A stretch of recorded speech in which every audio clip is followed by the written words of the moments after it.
Welcome to the EKG final showcase. I'm Andrew McDowell. I'm Cole McCullough.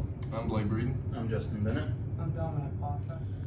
So for our project, we were given the EKG, and so we ended up meeting with Dr. Geist. It took a little bit of work. She's a very busy lady, but we met with Dr. Geist, a few of the nursing students, basically our stakeholders, and they gave us the vision. We kind of went back, talked amongst ourselves, met with the design team a little bit, and then kind of gave them come up with an idea, and then actually went back to them and showed them a couple things, and we actually figured out exactly what they want. So this is what we're considering our final vision that we have currently.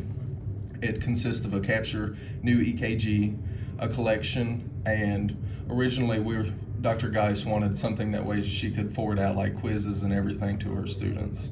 And after talking with it, we were going to basically be reinventing the wheel. And so we decided to integrate iLearn also instead of doing that and add external resources. So I worked on the Capture New EKG part of the app, and so whenever you tap on Capture New EKG, it allows you to open up the camera, and then you take a picture, and it asks if you'd like to keep the picture or retake it, and so you can keep it and preview what the picture would look like inside of the gallery. And then as far as the code goes, we have the code for the camera part here, and then over here we have the XML file, so defining where to pull up the camera and how it displays the image afterwards. Okay, so my part of the project was working on the collection, so just a place to store all of our photos and other EKG related stuff. So let's take a look at that. All right, so when you click on the collection, it opens up, and we have a couple of just example photos that we took just to show the functionality of this. So you pull up, you get your first album, and you can click, and it's got the two photos that we take. They happen to be similar photos. And we'll go through, and I added functionality to where you can zoom in, zoom out on each individual photo, and then you can back out, and it will also hold multiple albums if you set it up, because it accesses the storage directly on the device. All right, so just a quick discussion of the code in the collections activity. There ended up being about 4 or 5 XML files along with 3 or 4 Java files.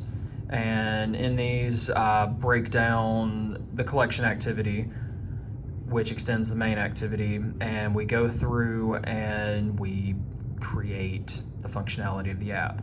And if we go over to Android manifests,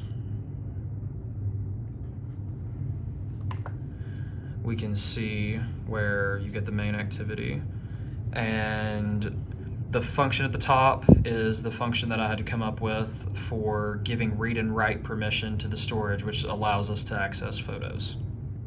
So the first thing that our group decided to do was to leave out the educational content distribution parts of our app and leave it to iLearn. And iLearn is the distribution software that our university uses. And so we believe it's just better for our app to hook into iLearn and maybe work in conjunction with iLearn to distribute the educational materials instead of our app reinventing the wheel per se.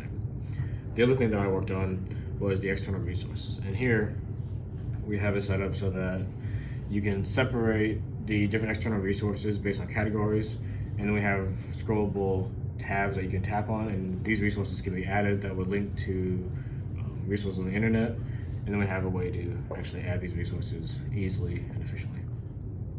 My portion of the application was working on making our application able to intelligently recognize EKGs, get all the information they need out of a picture for that EKG, and to recognize and compare EKGs with other EKGs to see if there were diseases or other abnormalities. I spent most of the semester trying to avoid using artificial intelligence techniques like neural networks, but I think having finished AI, I would say that I would have much rather have attempted to train a neural network and stick it onto the application rather than try to like hard code in however many values for things like, you know, heart attacks and other diseases. So this semester we were able to actually partner with the design team, and when we were meeting with them, we done a few wireframes and really just got the idea down. And so they actually broke up, and I want to say 6 different teams. So they had 6 different designs they actually showcased to us, and this is the one that we picked to go with. It was called the ARC app, Augmented Reality Cardiogram. So just going through it, we'll show you what we're trying to basically transform our application into.